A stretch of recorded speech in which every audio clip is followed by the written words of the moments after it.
We have a ton of low back exercises you will want to be doing to keep your back strong, mobile, and healthy. We have split these exercises up, firstly into mobility exercises, then stability, and also strength.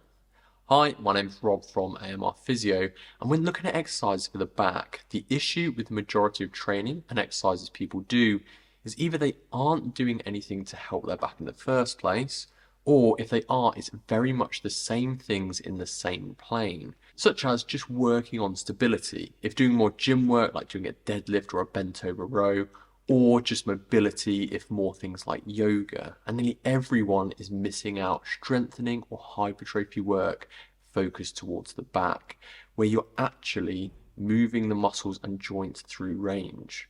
All of what we are going to go through in this video, don't get me wrong, it's not going to make you look better in terms of aesthetics.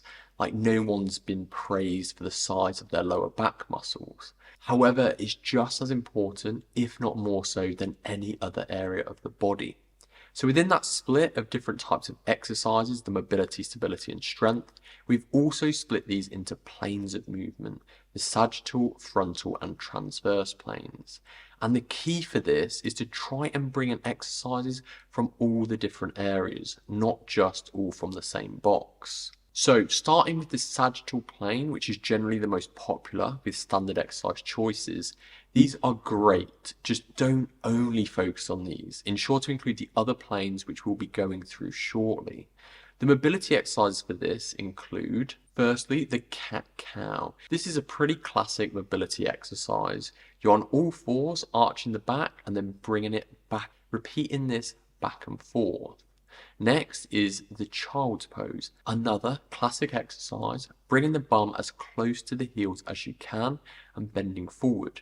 You can stretch the arms forward or have them by the side, whichever is most comfortable. Another you can try is heaven and hell.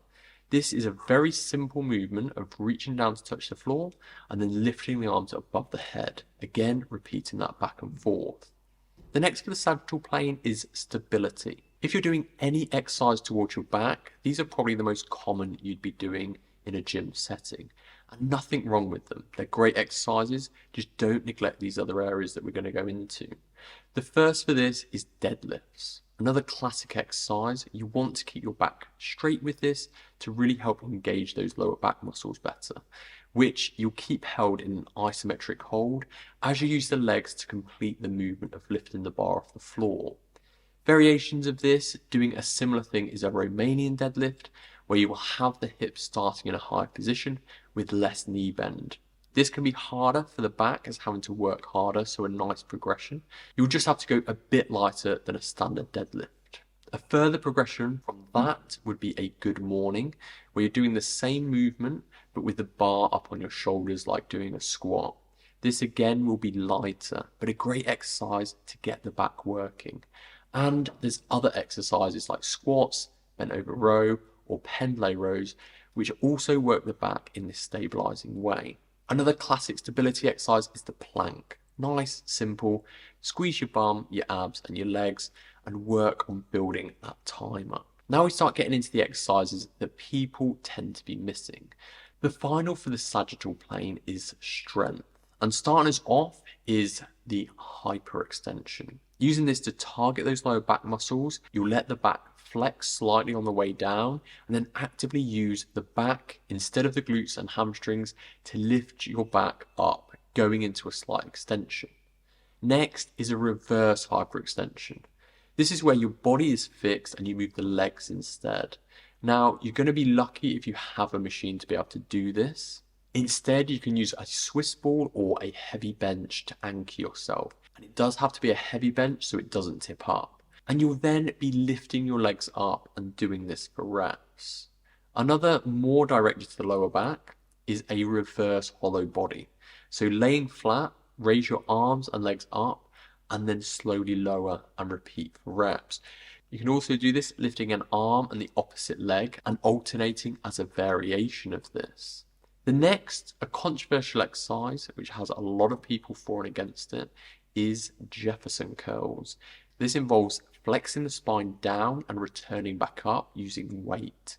This will get a lot of those deeper spinal muscles involved. You'll have to go a lot lighter on this than a deadlift. It doesn't mean you can't build up to go heavier, but a lot of the time, people are very deconditioned to this movement, as we've generally been avoiding it for so long. So you'll need to build up to allow the body to adapt. Moving on to the frontal plane, and with any of these exercises mentioned, ensure to repeat both sides. Starting with the mobility section, the first exercise is a side flexion stretch. So sitting on the floor, reach the arm over to the other side as far as you can, feeling as much stretch into the side of the lower back. Next is a child's pose with a side stretch. So going into the child's pose as previously described, with the arms out in front of you this time, you are then reaching the hands off to the side as far as feels comfortable. Another one you can try is a modified triangle pose. The triangle pose is a classic in yoga. Making a few tweaks to this can increase the focus on the back. You'll be in a similar position, however you will bend the front knee, so any tightness in the leg isn't taking away from it. Bend to the side with the arm raised up and then bring the arm over so it's pointing in the same direction as the head. Next, for frontal stability, we have the single arm farmer's walk. First up, holding a weight in one hand, keeping the body upright and walking. You'll have to stabilize using the muscles in the opposite side of the back. This is instead of the standard farmer's walk, where having weights in both hands. You can progress this by having the weight in a different place. So you can have it up next to the shoulder, or you can even have the weight above your head as well. Next is the side plank. Another classic exercise of holding a side plank, having a slight tilt back to activate more of the back this time though. Another way to work on frontal stability is engaging it with other exercises, such as a Bulgarian split squat. You can do this exercise or a normal split squat, but you're holding a weight in one hand while performing the movement. The lower back as well as the hip will need to stabilize this. For this, hold the weight on the opposite side to the forward leg. Next, for the frontal strength exercises, we have side hypers. This is using the hyperextension machine, but this time turning sideways on it. Have your legs whichever way makes this the most comfortable for you, and you'll likely need it slightly higher than the standard hyperextension. Lower yourself down and come back up, repeating for reps. Next for this section is standing side flexion. So with a dumbbell in one hand, standing still, lower it to one side and return back up. There is 0 point here doing this with a dumbbell in each hand. It might work a bit on that mobility section, but you're just counteracting the weight. Another for this is hanging pendulums. This is where you'll hang from a bar, and then with your legs straight and together, you'll go from one side where you have a little hold, ensure it's controlled, and then to the other side. Finally for this is side plank raises. So just like the side plank, but you're going to move through range. So lower the hips down towards the floor and then return back up. Now, moving into the transverse plane and starting with mobility, the first exercise is knee rolls. This is laying on your back with your knees bent and legs together, then rotating your knees from side to side. Ideally, getting the knees as low to the floor as possible. Following this, you can go to the Texas twist. This is a progression from the knee rolls where you straighten one leg, but bend the other and bring it over to the other side. You can use your hand to add further pressure to the knee to increase this, again getting as close to the floor as comfortable, and ideally keeping your shoulders on the ground. Moving on to the stability section of the transverse plane, we have the Palloff press. This will involve using a cable machine or a band at around chest height, then with straight arms, holding them out, still countering the resistance. You can do this as a hold or for reps, pressing from the chest. For the strength section of this, which definitely no one is doing enough of, starts us with Swiss ball rotations. So laying on your back with your legs straight up in the air, with the Swiss ball between them at the ankles. You'll rotate your legs from side to side while trying to keep your upper body still. You can use weights in your hands to help anchor yourself into position with this. From rotation of the legs to rotation of the body, the next is cable rotations. This is a very similar setup to the Pallof press, but this time you're actually moving through range. Ensure the weight is off the stack when you start and rotate as far as comfortable to the other side, ideally in a 180-degree arc. So this is the grid filled out with the exercises. Take a screenshot to make it easier if you're needing to refer back to all of these going forward.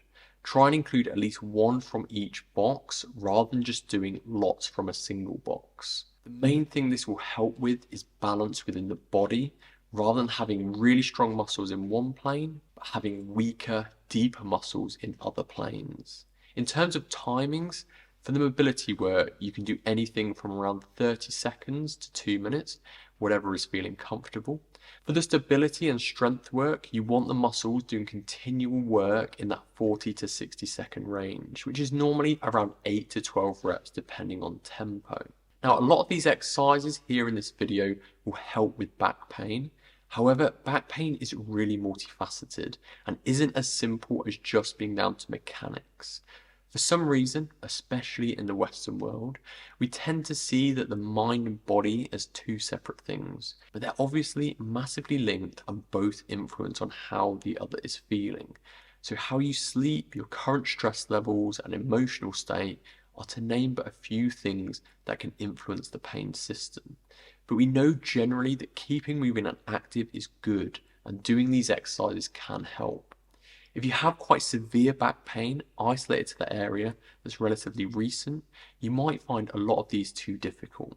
If that is the case, you can check out this video here, which is a follow-along video with some simple exercises to work on. If you have longer term pain, that chronic pain with the back, check out this video here, where we go through a big research review on the best type of exercises to do for this.